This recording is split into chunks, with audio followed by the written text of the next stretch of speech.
During the clinical examination of a 19-year-old patient, a horizontal fracture line was detected on the labial aspect of the upper right central tooth, which ran approximately 4 mm coronally to the gingival margin.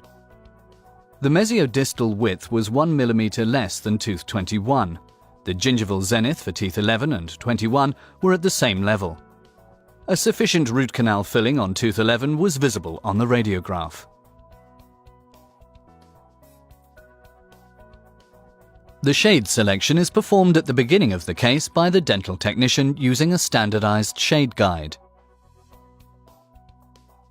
An impression for the provisional restoration is prepared using an A-silicon putty soft material. Both putty components are kneaded homogeneously together and placed into the single-use impression tray, which was pre-coated with tray adhesive. The impression is then taken.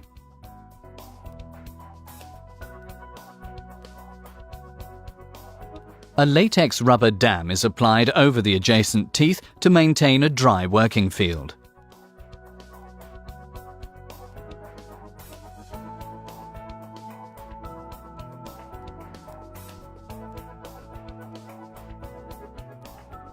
The old non-aesthetic restoration is removed completely using a 125 micrometer diamond instrument until the pulp chamber is exposed.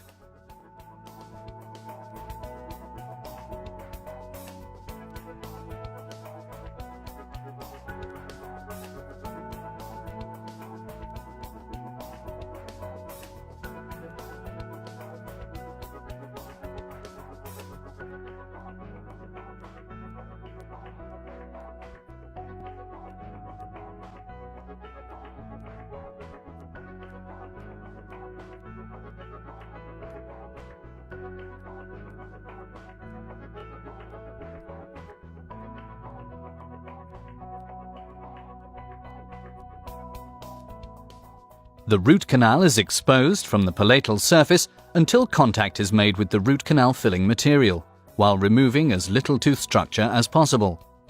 The appropriate diameter and length of the post can be determined using a radiograph. It is important that a sufficient wall thickness of at least 1 mm is preserved to prevent the risk of a perforation or weakening of the root.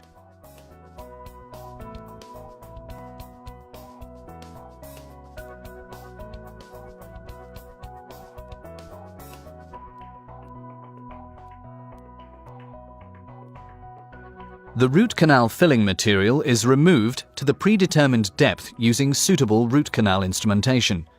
At least 4 to 5 mm of root canal filling should remain intact for an apical seal.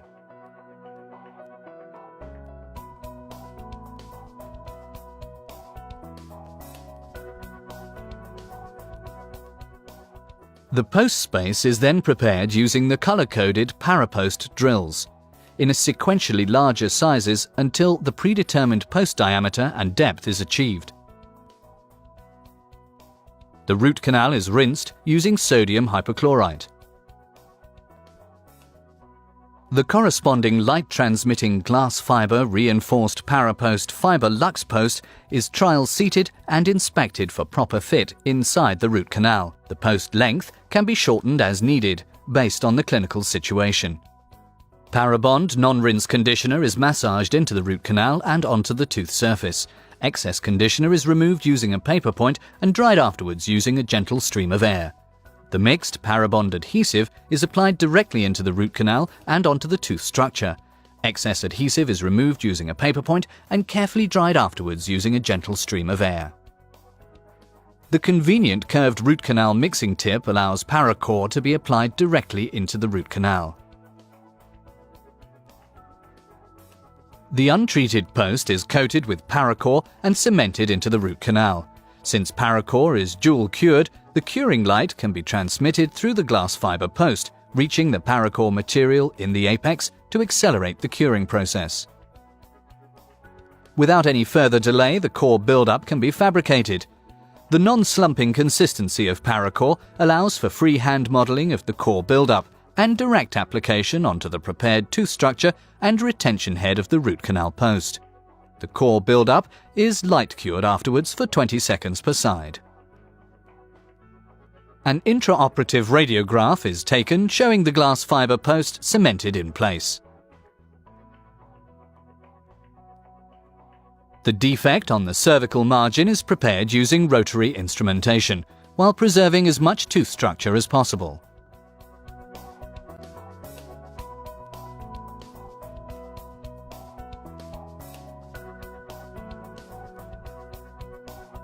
A self-conditioning single bottle bond is ideally suited for placing small composite restorations in this manner.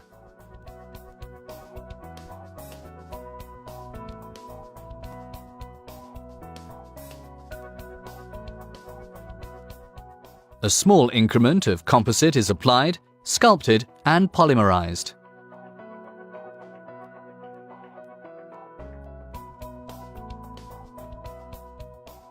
The bulk crown preparation is performed using a 125 micrometer diamond instrument.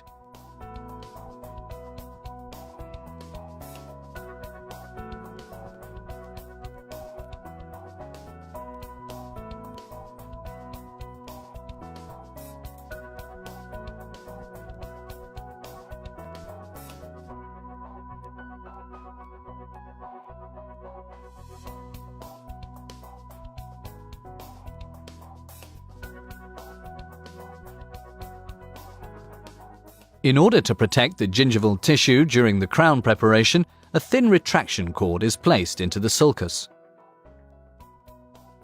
The preparation can now be performed effortlessly using a 40 micrometer diamond instrument.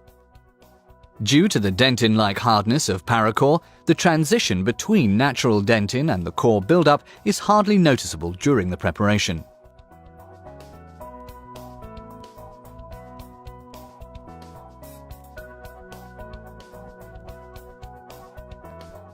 Atraumatic compression of the gingival tissue is performed before the final impression is taken using a suitable retraction cord such as Paracore, with a stable structure and a high absorption capacity.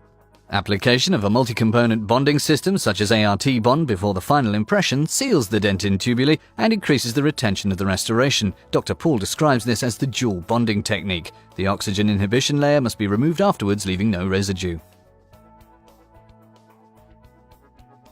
Using the convenient microsystem dispenser, the wash material is easily applied directly into the mouth. Filling of the tray and syringing the wash material should be completed simultaneously. The one-step putty wash impression is performed using a Finis heavy body and a Finis Precious light body. This precision impression material distinguishes itself by its easy readability of detail thanks to its silver pigmentation. After isolation of the preparation with Vaseline, the provisional restoration is fabricated using Cool Temp Natural. The material reaches an elastic consistency after a short duration of time in the mouth and can be easily removed from the mouth together with the preliminary impression.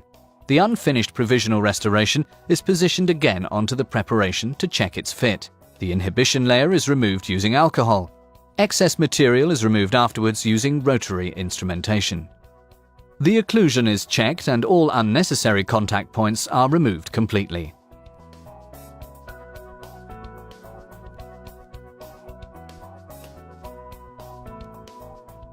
The completed provisional crown is cemented using Temposil 2, a radiopaque temporary cement based on an addition reaction silicone.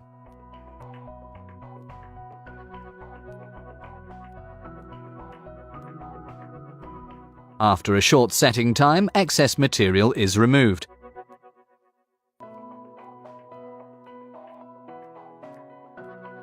The provisional crown is carefully removed and the preparation is cleaned using a fluoride-free cleaning paste.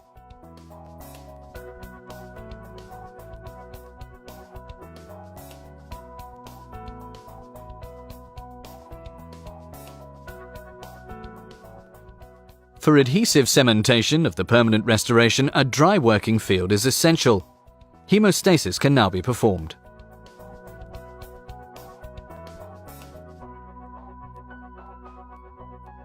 Atraumatic compression of the gingival tissue is performed using Paracore.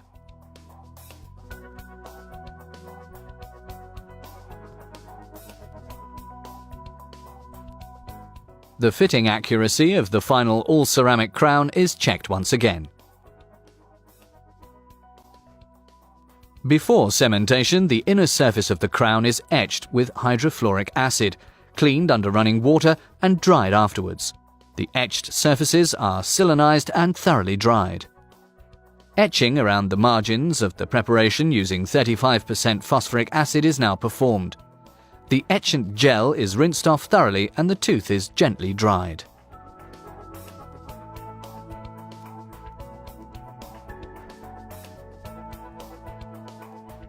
Reapplication of Parabond adhesive shortly before the final cementation significantly increases the retention of the Paracore cement.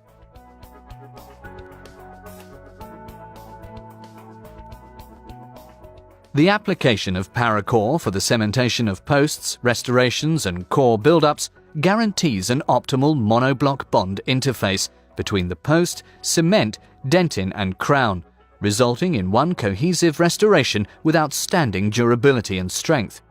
The restoration is held into place with increased pressure and the excess cement is removed afterwards. Once Paracore reaches a gel-like consistency, excess cement should no longer be removed.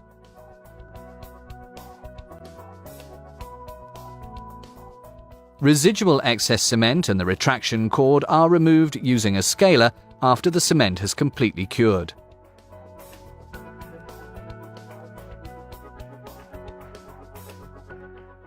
The occlusion is thoroughly checked afterwards.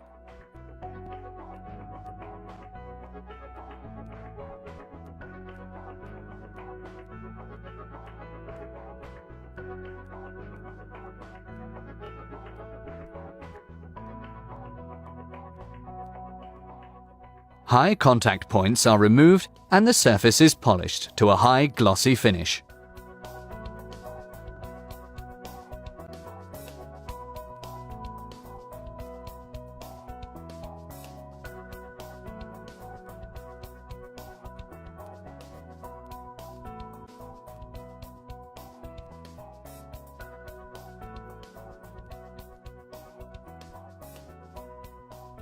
Two weeks later, the post-operative clinical situation shows a successful clinical result after the application of a Parapost glass fiber post, Parabond adhesive and Paracore for cementation, and the core build-up. This comprehensive aesthetic system is the perfect foundation for a successful and secure post and core restoration.